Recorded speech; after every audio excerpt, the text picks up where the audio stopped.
What you're looking for, you can find it here on the whole TV. What you're looking for. Come on, come on, come on.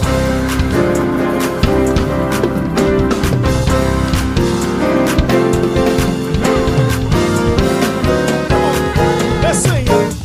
Say, I know that we will never part. Oh, how I thank you from my heart. Blessings abundantly. He keeps making a way for me. Making a way for me. Press down, say, press down, shake it together and run it. Everybody say, fade away. Open many doors.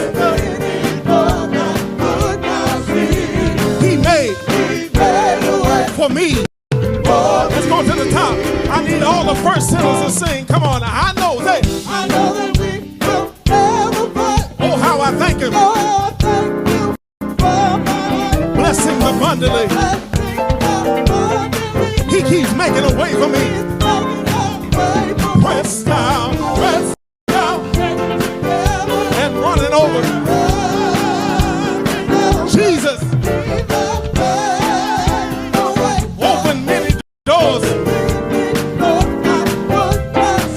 Everybody say, he for me. I need all the second tenors in the room. Let's sing together. Say it. I know that we will never part. Oh, how I thank him. Oh, how I thank you from my heart. Come on, blessings abundantly. He keeps making a way. Press down.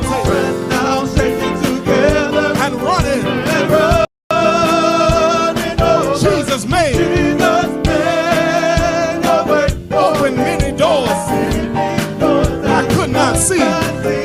He did it for me. For who, church?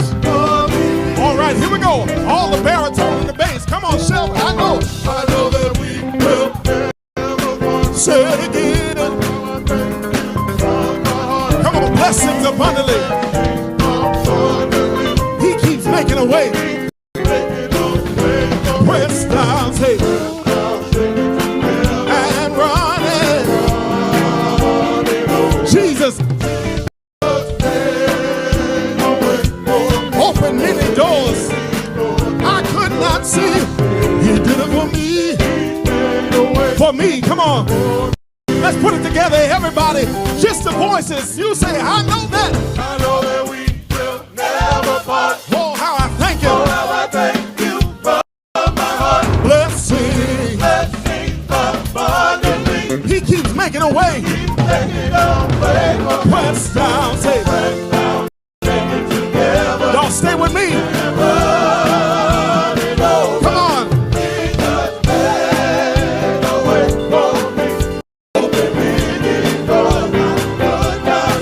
He did it for me.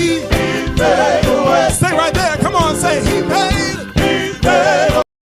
We're going to get out of here to the back. He made for me.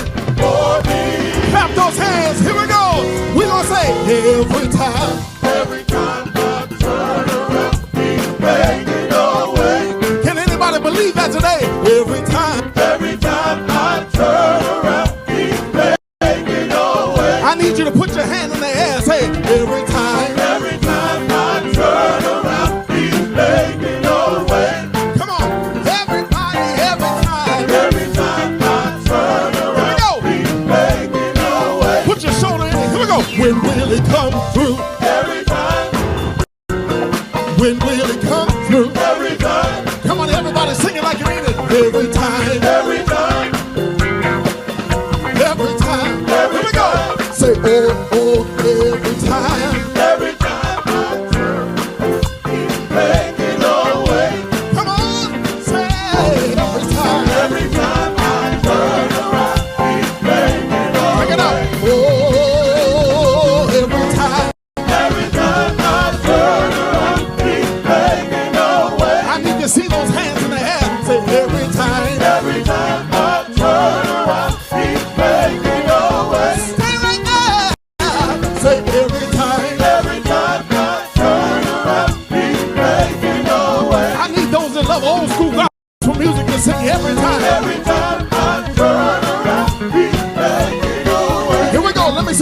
Cause when will it come through? Every time.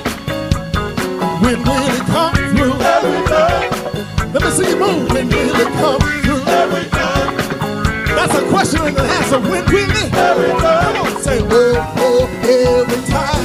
Every time I turn around, he's making a way. Everybody, if you need it, every time. Every time I turn around, he's making a Take it up. way. Oh, every time. Every time I turn around, he's making a way. Let me see the hands of everybody that can testify that every time. Every time I turn around, he's making a way. Sing it one more time. Say every time. Every time I turn around, he's making a way.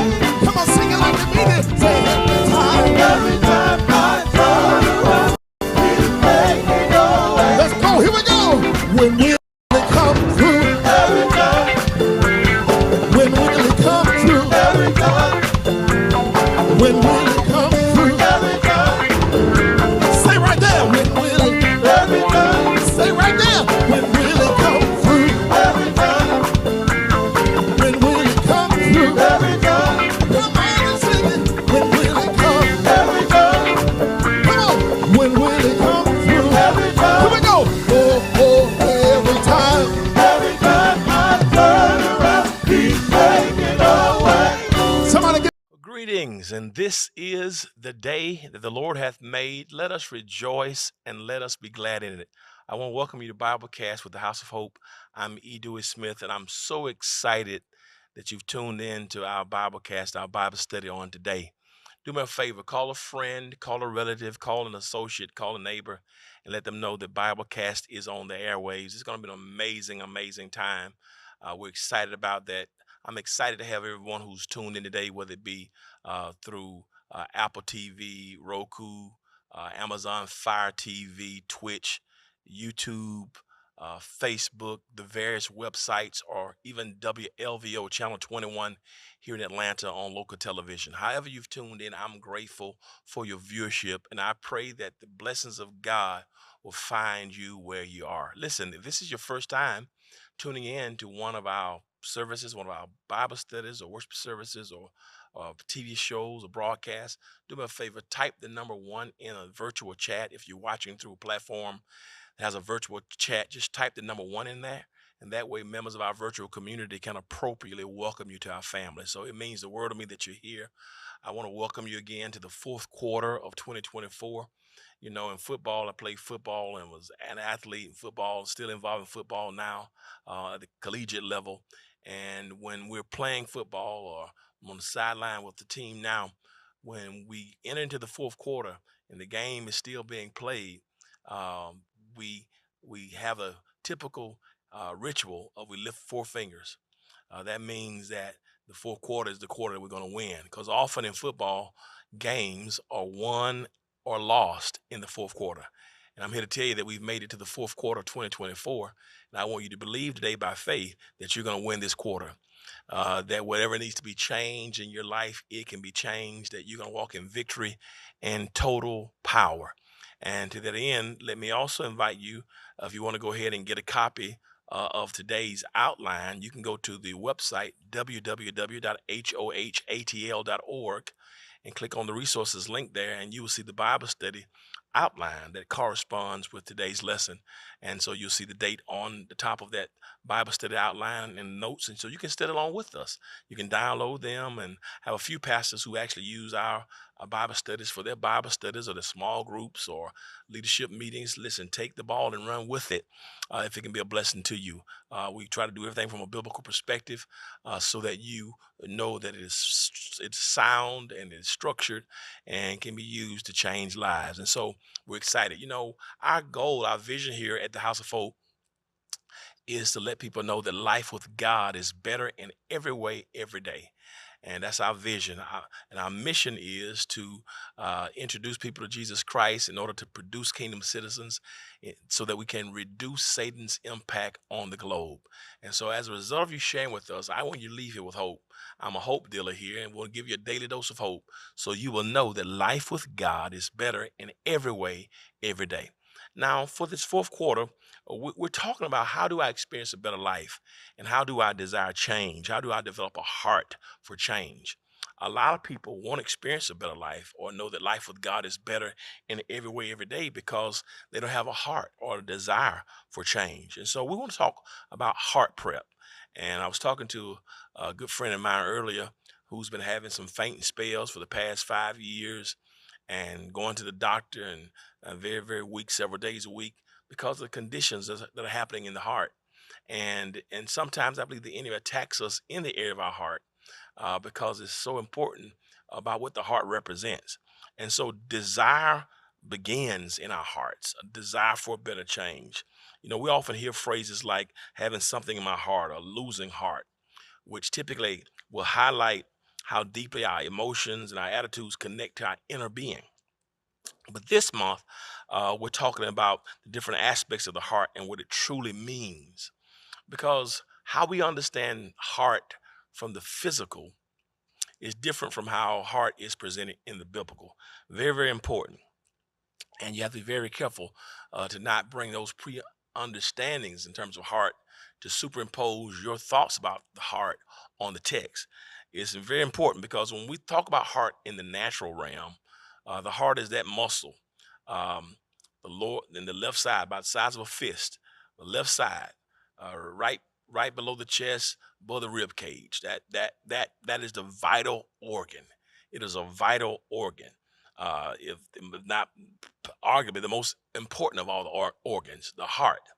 And and we understand, we think about the heart from the physical or the modern assumption of the heart. We think about heart relative to that being the thing that pumps blood, right?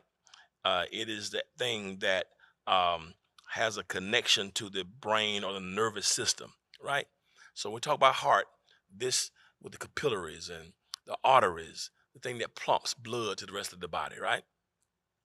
We talk about blood pressure and all that kind of stuff and heart rate. That's talking about the muscle that gives blood to the entire body, the circulation of the blood, the heart. But that's the physical understanding of it. We got to set that aside, however, when we talk about the biblical understanding of the heart. Here's why: because um, sometimes um, there's some consistency, but there's a difference. Uh, because the Hebrew word leb and the Greek word kardia for heart, over 1,000 times is mentioned in the Bible, and it is often disguised in translation, and the range of that word is very, very immense and very diverse. Heart. So, what does the Bible say about the human heart?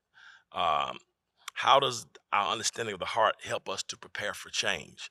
And so, when we talk about the heart, of course, as I said earlier, from a physical perspective, a physiological perspective, it's talking about the muscle that pumps blood. But when you read the scriptures, when the scriptures talks about the heart, has different iterations or different perspectives. Um, it can be understood as a noun, heart, um, and the locus of a person, the inside. In Hebrew thought, the head and heart often can be one entity. I mentioned this to you last week when Solomon says in Proverbs 23:7, "For as a man thinketh in his heart," he's showing you the connection because there's a unity. Love the Lord with all your heart, all your mind, because there's a unity in Hebrew thought between head and heart. It's really a singular entity often. Head and heart are often used synonymously, right? And interchangeably. And so when people say about this internal feature, it also can relate to the thoughts, to the mind, to the volition, to the emotions, to the knowledge, the right from wrong, the conscience. Those things also personify the heart from a biblical perspective. All right, the heart. It also can be interpreted as the center of a person. The center. It's a noun. The middle of something is understood as the heart. Um, Often referring to something that has depth, like the heart of the sea. Or here's another thing, another phrase: the heart of the matter. What's the situation? What's at the center of it? The heart of the matter. That's not talking about, in that case, the physical heart, but what is it? What is at the very center of it? What is the depth of it? Right? The middle area of it. That's what it means. It's also heart, as I said earlier, is the hollow muscular organ that pumps blood through the body. I said to you earlier, heart. It's also used as a noun to refer to the innermost being, the heart. I love the Lord with my heart. It's the innermost part of a person, with emphasis being placed on wisdom and truth. You know, when somebody says, I love you with my heart, what does that mean? Well, they're not saying I love you with my physical heart, because the physical heart doesn't love. It's a picture of the core, the innermost part. Love the Lord with all your heart. That's not talking about the muscle that pumps blood. That's the innermost part. Here's another word, the core of who you are, the inner being. All right. And so the inside of a person, right? That's the region, something of the inside, something at the core of a person. So these things are all used to describe the heart. So when we talk about having a heart of change, to desire that life with God become better in every way, every day, having a heart for it, that's not talking about the physical heart that pumps blood. That's not what we're talking about.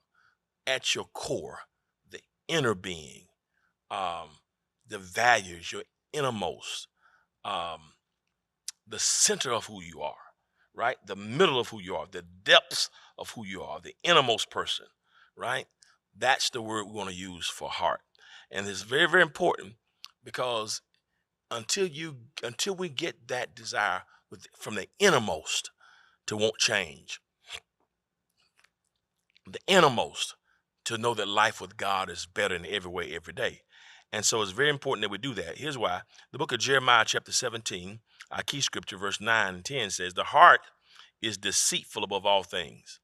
And it's not talking about the physical heart. And this means your core, who we are by nature, right? Our innermost can be wicked.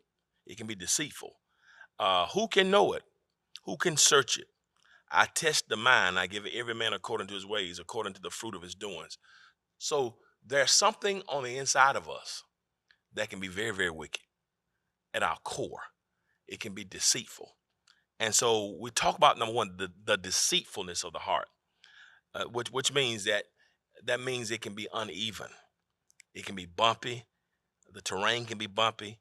It can be deceitful. It can be sly. It can be cunning. If we're not careful at our core, we can be cunning. We can be deceitful. We can be deceived. We can think one way or believe that we're one way, but in actuality, we're another. And so the inside of us, what's really on the inside of you, that's where the change has to come from. The heart is the internal feature, right?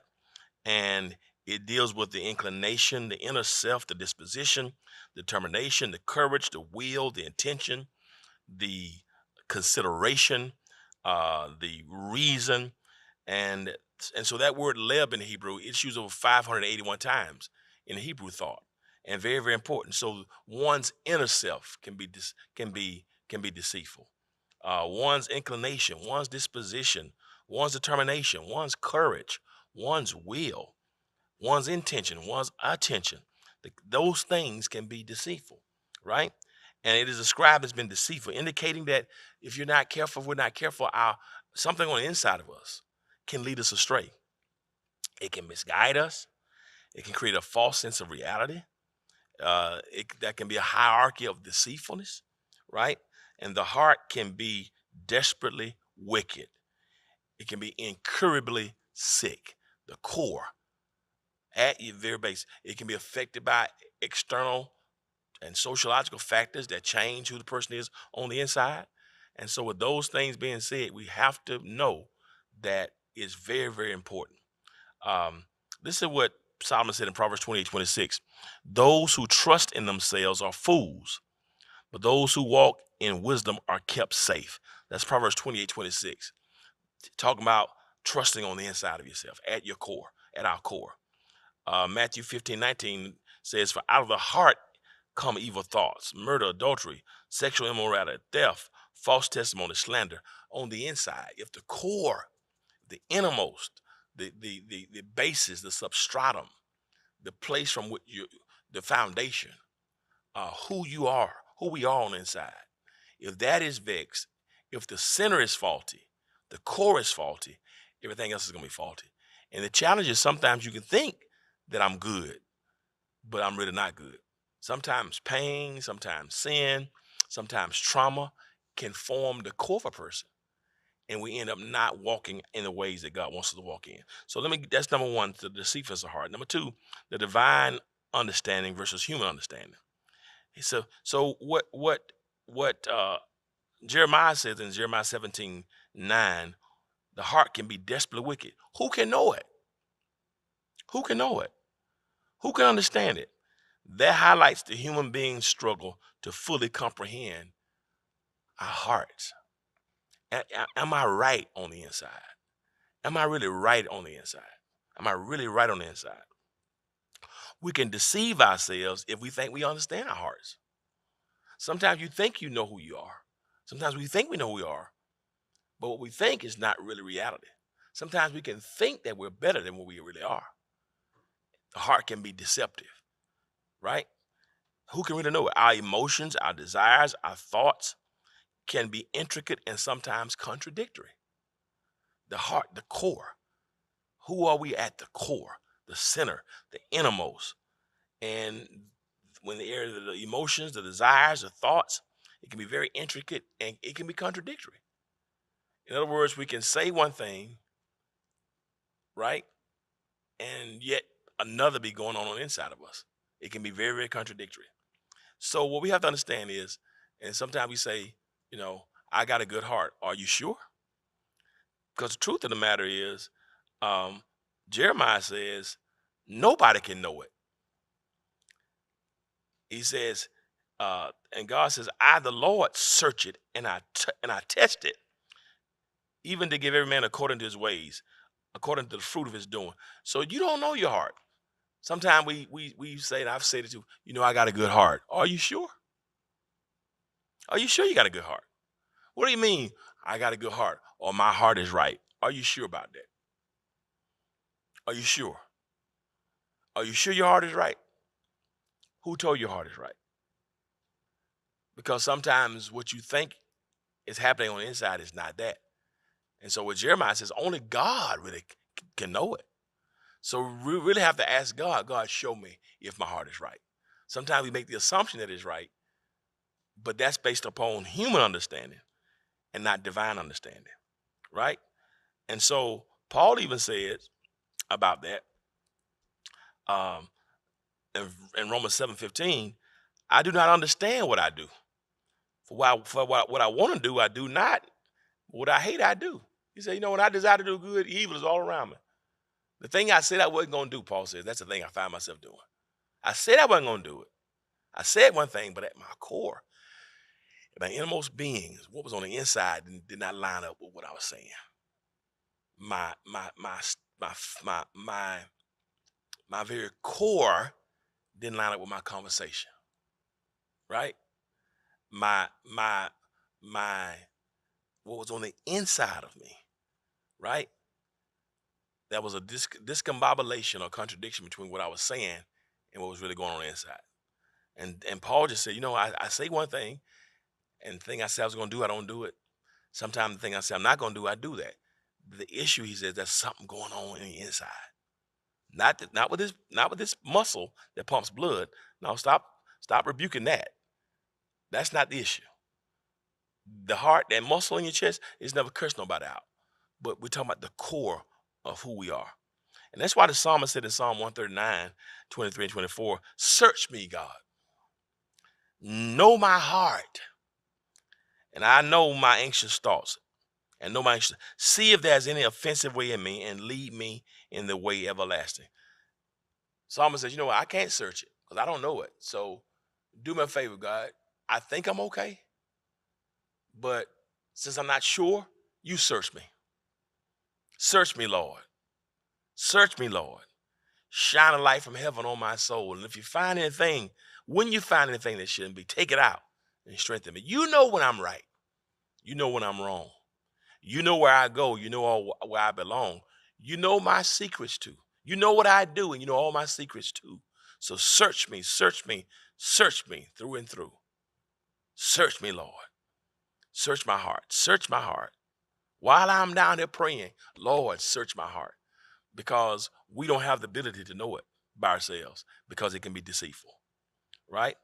So the heart can be a lot of things, right? It can be avaricious, according to Matthew 6:19-21. Heart can be lustful, according to Matthew 5:28. The heart can be arrogant, according to Isaiah 9:9. The heart can be impious, according to Acts 7:51. The heart can be perverse, according to Psalm 101:4. So the heart can be all of these things at the core. And that's why we have to ask God, God, search me at my core, at my innermost. So if there's something wrong in my core, Lord, I need you to help me to get. And that's why David in Psalm 51, after he had taken Bathsheba, who was married to Uriah, and he had this man Uriah, who was one of his soldiers in his army. David saw his wife taking a bath while Uriah in the army was at battle. And David really committed monarchical privileges or rape culture. He had his soldiers to bring Bathsheba to him, and he impregnated her and then tried to cover it up, right? By having her husband brought home from the war in 1 Samuel 13, tried to cover up his mess. And inevitably he had Uriah put to death. He had Uriah put to death. And the prophet Nathan came to him and told him a parable and said, you are the wicked man. You are the man who's caused wickedness. And David, in a penitential stupor in Psalm 51, says, around the 8th verse, create in me a clean heart, O God. He wasn't talking about the physical organ that pumps blood. He was saying my core is messed up. My innermost, the center, my foundation is faulty. The place from which I operate was wrong. And I was deceived by it. I need you to clean that. Help my core. Help me to be properly centered. That's what I mean. The heart of the matter, the core, the center, your values, your foundation, your beliefs, your structure, the thing that we stand upon, the place from which we operate. That's what I mean. That's what is meant by heart. And thirdly, we're going to deal with the divine examination and reward. Listen, God is the searcher and the examiner of our heart. Be careful about saying, I got a good heart. Because the truth of the matter is, do you really?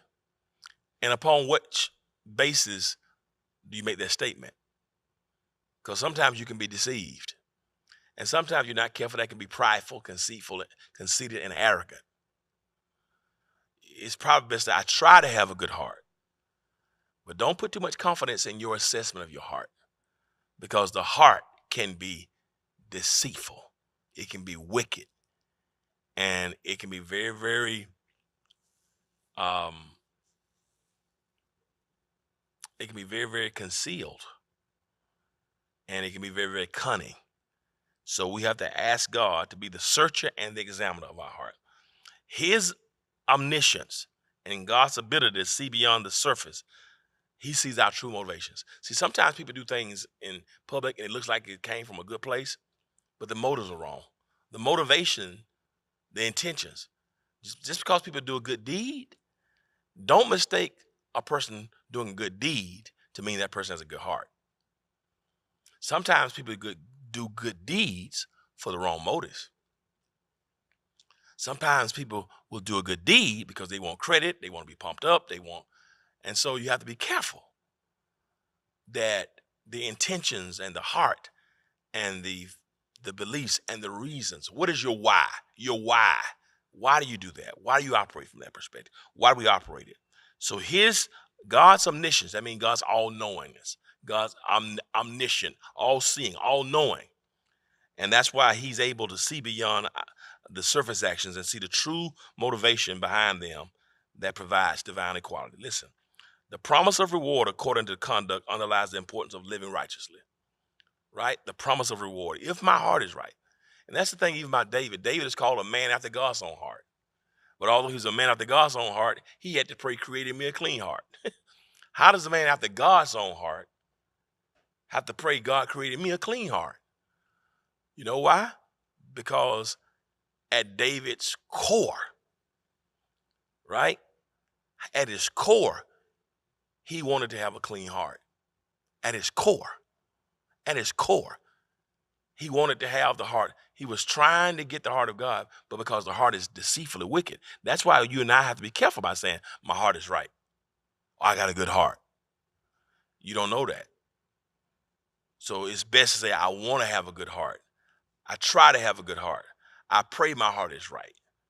But never become so confident in your assessment about the condition of your heart, because it can be wicked.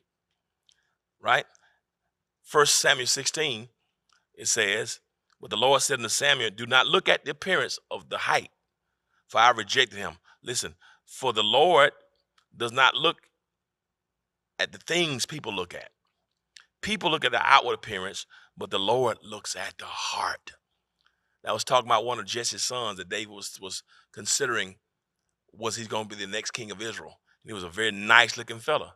And God said, no, David, Samuel, you're looking at how he looks, and his looks make you think that he's monarchical. He looks the part. You're looking at his physical countenance, his structure. Just because somebody is good looking on the outside, externally, does not mean that they're good on the inside. You can be beautiful externally, but be as rotten as dead man's bones in the core of who you are. Right? Galatians 6:7, do not be deceived. God cannot be mocked.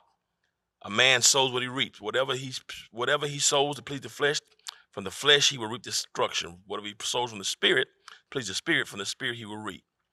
So we have to ask ourselves, am I operating from a posture of the heart? Very, very important. So we must identify areas in the heart. And the question we have to ask ourselves, very, very important question, that we have to ask ourselves, am I operating from a place, from a heart that honors and pleases God? Proverbs 23:7 says, for as a man thinketh in his heart, so is he. Again, in Hebrew thought, Solomon was trying to show the connection between heart and mind, that is one entity. But the truth of the matter is, the heart is the foundation and the source. So we have to identify, we can't even be saved without understanding the heart. If you confess with your mouth and believe in your heart. And so really in a real sense, what Solomon is saying, as a person thinks in their heart, so is he. Please remember though, physiologically speaking, the heart does not think. All thinking comes from the cerebrum. And so really what he's saying is that my mind and my heart will determine what my actions are. And the heart refers to the core of who we are. So we have to ask ourselves these questions. Lord, what areas in my heart that could be hardened or resistant to change? Is there anything in me that needs to be changed? Is my heart postured toward God? Have I asked God to take out a stony heart, that stony, resistant, cold heart, as we talked about last week, to put in a heart of flesh? And so as you're watching today, if you really desire change, it can't be just wishful thinking. It's got to come from the inside. And until you and I are really ready to say, God, search me, and bring the change from the interior to the exterior, from the inside to the outside. Your heart, who you are, can be hurt. It can be bruised. We say, my heart is broken. That's not, I told you this last day, that's not talking about the muscle. But that means your core, your innermost. It's possible to be crushed at your core because of what somebody did to you. And you can become hardened, and we can become hardened. But the blessings of this is the Lord is able to bring you healing and redemption. Ask God, I want to change. But change does not begin on the outside. It's got to begin in you and I. So in the words of David, create in us, God, clean hearts, and renew within us the right spirit. My friend, if you're watching today, you can ask him today to come into your heart and save you. And Jesus Christ is our Savior. He's a heart fixer. We call him a mind regulator. And if you want to accept Jesus in your heart today, That's where it starts. All change starts. If any man be in Christ, if any woman be in Christ, he or she is a new creature. Old things are passed away and all things have become new. And so today, if you want to accept Christ, you can be saved. You can accept Christ today. I want you to text the word salvation to the number 678-201-1351. And today you can begin to walk in a new relationship with Christ. Or maybe you don't have a church home. Whether you're in Atlanta, Alaska, Decatur, or Dubai, it does not matter. We'd love to have you as a part of our ministry here, whether you live in Atlanta or not. You can be connected to us and be a part. I would love to serve as your servant leader and lead servant. If that's you, I'd love to be your pastor. You can text the word connect to the number 678-201-1351. Or if you just want somebody to pray with you, the number is on the screen. You can get your phone and text the word prayer to 678-201-1351, and someone is waiting to pray with you. Our team is prepared to be ready to pray with you right now. Lastly, even when you give from your heart. And because God has blessed you and been wonderful and manifested himself, you all give from your heart. And if you've been blessed by this ministry and you see change in your life and the word of God is ministering to you and you want to give, there are several ways you can give. You can give by text to give. The information is on the screen right now as it is on the website. You can give right now through Cash App. That information is on the screen right now. You can give through Zelle. Information is on the screen right now. If you're watching through the website, as a lot of our members do, click the giving link and follow the prompts accordingly right while you're watching.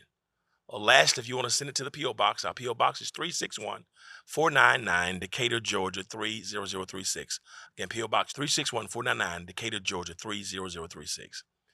Change can start in you right now. You can win the fourth quarter. Lord, send a revival of the heart, and let it begin within each of us. My friends, I got to leave you now. But as I leave you, I want to remind you again that life with God is better in every way, every day. Until next time, you be blessed. Peace. What's going on, House of Hope family? This is me, Corey, in the place to be, and I'm sorry. Crystal here. Excuse me 1 second. Why you got that mask on in here? Why? What are we doing? What you mean? What you mean? What I mean? You heard me. Why do you have that mask on in here? You don't see it? See what? You don't see it? In the air? He been on that. The chlorine and carrying on? Oh, Yeah. it's not in here. We don't know that. How you know that? They still talking about they testing to see what's in the air. They don't know. Carry I'm on. going to take it off for Hope Happiness. I'm going to take it off for Please, y'all. because they need to hear. I'm going to take it off for y'all. But I'm putting it back. You need to have your mask on if you had some, You got sense. I ain't saying you ain't got no sense. All right. Hey, family. Guess what? Tomorrow, Monday, October 7th, is the last day. I said the last day to register to vote or to make changes to your voter record for the November 5th general election. You can visit the church website to check your voter status or register to vote. Additionally, we're going to have members of the New Georgia Project here on site at the church to assist you in checking your registration information or to register to vote. Now, you can visit them after service in the atrium. And listen, I don't care I do care who you, it ain't my business. You can vote for whoever you want Just to. vote. That's your right. Just but vote. please vote. People bled, they died, they fought, Yes. they cried. Yes. Just for you have the right. So there's no excuse. None. But there is a clear choice. Oh, go ahead, Chris. Moving on. So, for the entire month of October, we will recognize the month as More Than Pink Month. We are bringing awareness to cancer, lupus, pregnancy and infancy loss, and domestic violence. So wear your pink and purple all this month. And no, we don't have on a stitch Not of a pink or purple, piece but we of will. pink. But Will we? do as we say, not as we do. That's right. But wear your pink and your purple at some Pink and point. purple, at yes. some point. Complete your new membership requirements in just one day. All you have to do is sign up for the virtual spiritual boot camp scheduled for Saturday, October 12th from 10 a.m. until 3 p.m. All you have to do is text the word membership to 678-201-1351. Now, children ages 6 and above may also be registered for a class especially designed for them.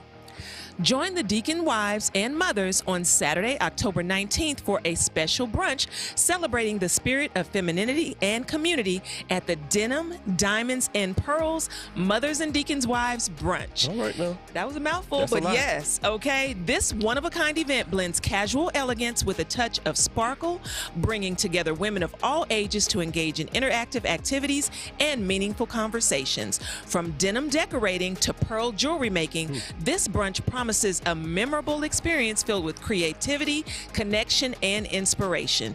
Text DIAMONDS to 678-201-1351 to register. You said the denim, diamond, and pearl Yes, all that. brunch breakfast. Not brunch breakfast. Brunch is breakfast and lunch. Are they gonna play that song? What song? Diamonds and pearl. If you don't. No? Okay. A baptism will be held on Wednesday, October 16th in the atrium at 7 p.m. Now, if you want to be baptized, just text the word baptism to 678-201-1351. Yes, and join Hope Youth Now for the return of our annual Harvest Festival on Wednesday, October 30th from 6 p.m. to 9 p.m. For this in-person activity, children may wear their costumes while having fun and receiving loads of treats. So to register, just text HARVEST to 678-201-1351. Who are you going to be this year? I'm not sure. Last year, she was, what was it, Batwoman? Batwoman. She was Batwoman. Had a cape and everything. She did. She Anyway, participated. yes, I did. So join us after service until 2 o'clock p.m. for the Red Cross Blood Drive experience. This blood drive experience will include interactive demonstrations and workshops on health, finances, and mental health. You are all encouraged to donate blood. And at the blood drive? That's what, okay. It's the chlorine. It's the chlorine. As we prepare for church anniversary, members who have been members for 50 years or more may call the church office during office hours to verify their years of membership. And for those of you who are part of our global family, if you need prayer, text the word prayer.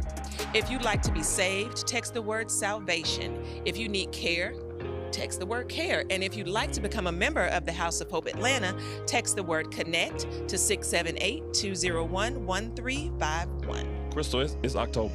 It is. And it's hard to believe, but we Right. are 275 days into our Bible in a Year plan. Wow. We want to thank all of you for hanging in there with us. It's been a sacrifice, but it's also been very rewarding for our community. Now, you can text us at 678-201-1351 to tell us about your Bible in a Year journey. Yes, we want to hear. Now, Global Family, we want you to be our guest during our church anniversary celebrations throughout November, specifically our special celebration, which is scheduled for November 17th. Please contact Dr. Jen at jcarner@gtrbc.org to let us know if you plan to attend worship with us. Now, our October teaching theme is desire. Now, no one strives for something they don't want. God must be a priority for us to mature spiritually. So join us all month long to learn how we feed our desire and need for a better life. Well, we are going to get out of here for now, but we want you to remember, until next time, that life with God is better in every way, every day. Be blessed. Blessed. All right, well, Put your mask back on. as for me and my health, I don't know what's going on. Listen, they blowing up labs again on it. They're gonna get me. Have you seen anything in the air? No, I have not. But I haven't don't either. live that way, so But they said it was going everywhere. I haven't seen it. No. Well, y'all be safe out here. Be 'cause safe. We don't for know real. what's going on. There's a lot of craziness happening. Right now, That's why you so. got to vote. That's another reason you need to vote. I know that the voting don't have nothing technically to do with the biolab, explosion, Blowing up, yeah. but you need to vote for people that's gonna handle things. Yeah. I ain't gonna tell you who to vote for, but I can sure tell you who you